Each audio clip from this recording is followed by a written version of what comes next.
کیا وہ عورت جو حالت حیض میں ہے، جس کا مہینہ چل رہا ہے، وہ فاتحہ کا کھانا بنا سکتی ہے؟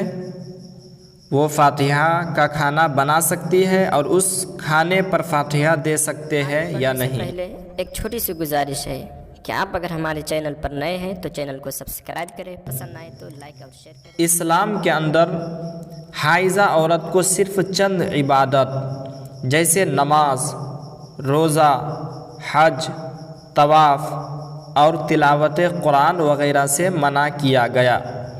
ہمارے لیے الگ سے کسی چیز کی شمولیت جائز نہیں ہے۔ حائضہ عورت کو کھانا بنانے سے قرآن و حدیث میں کہیں ممانعت نہیں کی گئی ہے۔ حدیث میں ہے کہ اللہ کے نبی صلی اللہ تعالیٰ علیہ وسلم ارشاد فرمایا، اے عائشہ، تیرا حیض تیرا ہاتھ میں نہیں ہے۔ اس کا کھلا ہوا مطلب یہ ہے کہ تیرا ہاتھ پاک ہے۔ صحیح مسلم میں انس بن مالک رضی اللہ تعالیٰ عنہ سے مروی ہے، فرماتے ہیں کہ یہودیوں میں جب کسی عورت کو حیض آتا تو اسے نہ اپنے ساتھ کھلاتے نہ اپنے ساتھ گھروں میں رکھتے۔ صحابہ کرام رضی اللہ تعالیٰ علیہم اجمعین نے نبی اکرم صلی اللہ تعالیٰ علیہ وسلم سے سوال کیا۔ اس پر اللہ تعالیٰ نے یہ آیت وَيَسْأَلُونَكَ عَنِ الْمَحِيضِ نازل فرمائی تو رسول اللہ صلی اللہ علیہ وسلم نے ارشاد فرمایا، جماع کے سوا ہر چیز کرو۔ اس کی خبر یہود کو پہنچی تو کہنے لگے، یہ نبی صلی اللہ علیہ وسلم ہماری ہر بات کا مخالفت کرنا چاہتے ہیں۔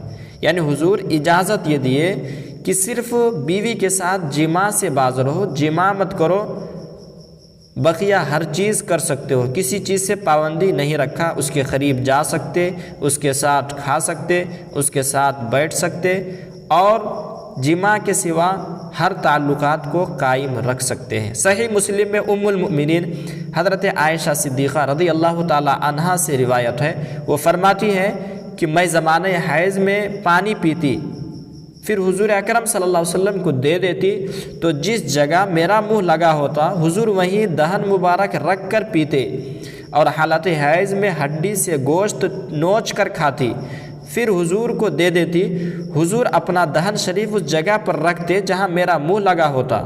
یہاں سے معلوم ہوا کہ جن لوگوں کا یہ تصور ہے، جن کا یہ خیال ہے کہ حالت حیض میں اس کے قریب نہیں جا سکتی، یہ یہودیوں کا مذہب ہے، یہ یہودیوں کا طریقہ ہے۔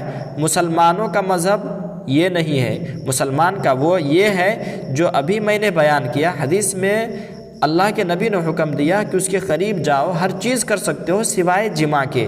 کھانا بھی وہ بنا سکتی، کھانا بھی کھا سکتے، اس کھانے پر فاتحہ بھی دلا سکتے، اولیاء کے نیاز فاتحہ کے لیے تیار کیا جائے کھانا خود وہ بھی کھا سکتی ہے اور دوسرے کو بھی کھلا سکتی، وہ اپنے ہاتھ سے بنا کر فاتحہ دلا سکتی ہے۔